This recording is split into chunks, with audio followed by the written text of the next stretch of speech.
When we think about the crazy things in video games, we often think about the out-of-place aspects, or aspects that we wouldn't exactly expect to see so much in video games, and some game endings tend to carry this concept and go all out with it.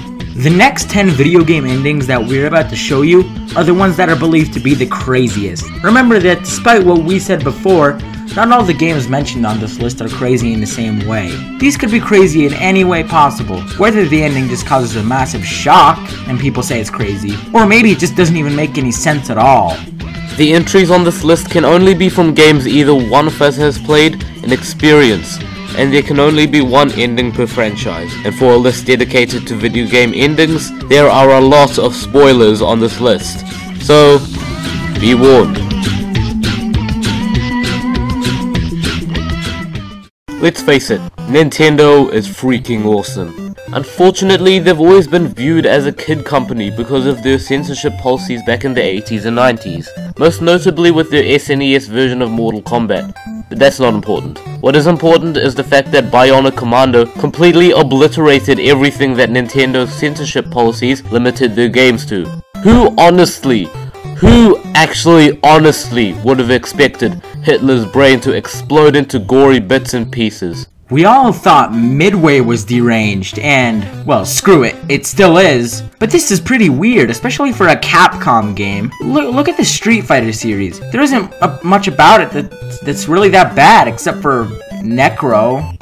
Who came up with that character? Moving on, I think the ending was very shocking when I first encountered it. Just wow. Even as old as this game is, this is still one of the most violent and shocking NES games out there. Unless you're comparing this game with its modern remake, which you probably shouldn't, we can imagine that this ending shocked many people with its violent imagery. You mad, Jack Thompson?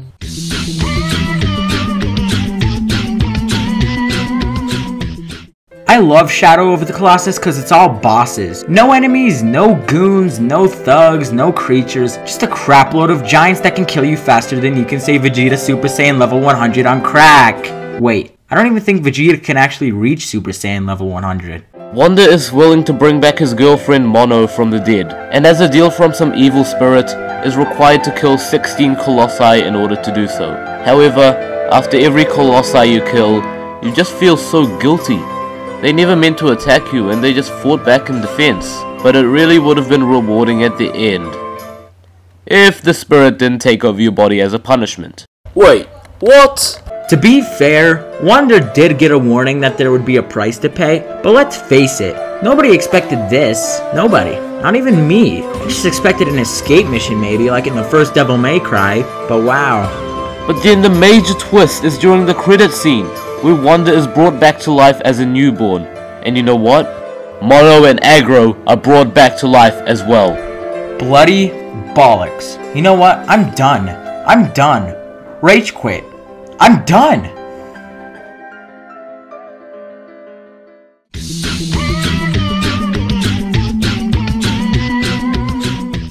I would honestly like to know what the creators of Revenge of the Sunfish were smoking when they made this game. Wait, that line's been used way too much. How about, how many grams of coke were they snorting? Mother of God, this is effed up. Explosions, crappy story, what? Slinkies with eyes. What? And the ending is definitely no exception. As usual, random things happen. The final boss is a giant sunfish, which you beat by pushing it off the edge. And rewardingly, blue text flashes up on the screen saying congratulations, and then the game crashes and that's the end of the game. That's it, bye.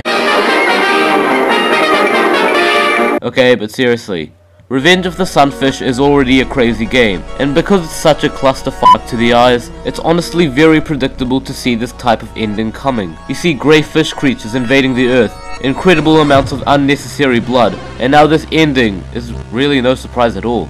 I'd rather put my balls in a Sega 32X and play it than play this god-awful mess.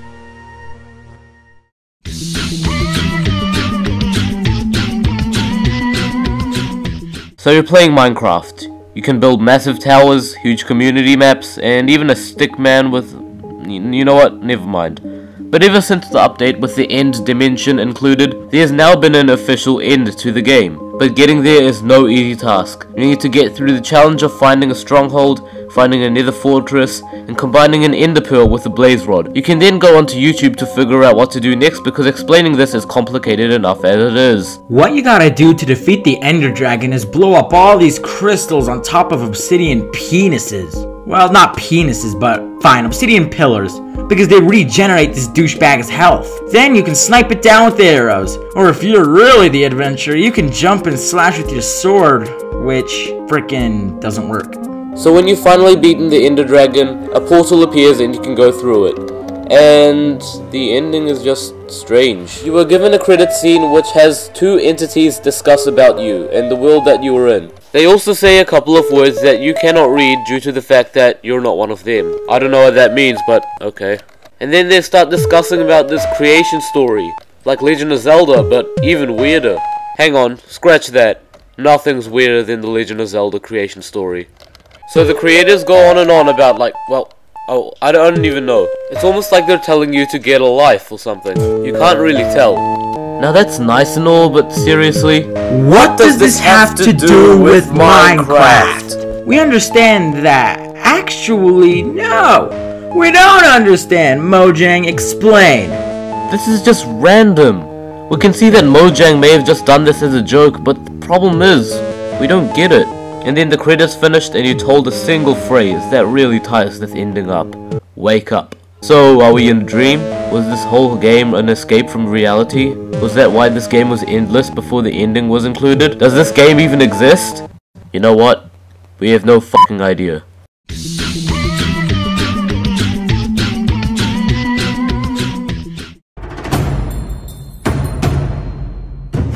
The whole God of War series is so freaking epic, and God of War 3 took the series to a whole new level, and a whole new finale. Note, huge spoiler alert. During the final fight with Zeus, you finish him off by punching him several times. Kapuya! Kapuya! And once he's finally dead, you are greeted with Athena, revealing more information about Kratos' power. Something about a box. Pretty much, Kratos used the special power he got from the first installment to defeat Zeus. It gave him more power, but gave him more evil and vengeance, put it all inside him, and since the Pandora's box is full of evil, it also spread towards the gods, and they were jealous of Kratos. Athena wanted this power to revive the world, quote unquote, but everything was destroyed, and they were obviously the last two living things on Earth, besides some freaking harpies. But Kratos, well, he didn't want any more chaos for anyone, which means craploads of harpies. Athena really wants it, and explains to Kratos about all the things she did for him in the past. Kratos, being the douchebag, ignored her. Finally, Kratos pulls out the sword that was contained within the box's power, and as Athena sees what's about to happen, she runs back to defend herself. You get a quick time event, and Kratos unfortunately misses. But we assume that Kratos is trying to kill Athena, when it is actually revealed... What the fuck? What? For putting all of your effort into the series, defeating all of these massive titans, Kratos just decides to kill himself. Unlike Shadow of the Colossus, where dying is your fate, in this game, Kratos just chooses to kill himself. To be honest, Kratos did kind of make a smart move here. He realized the result of his actions, and to prevent any more chaos, just stabs himself in the chest. Yeah, we don't have a problem with that. Yeah, that's fine, yeah. We won't have any more God of War games. Yeah, that's fine. The chronological finale for the whole series was amazing and shocking. Sheerly epic. Dang, son. You disappoint me, Spartan.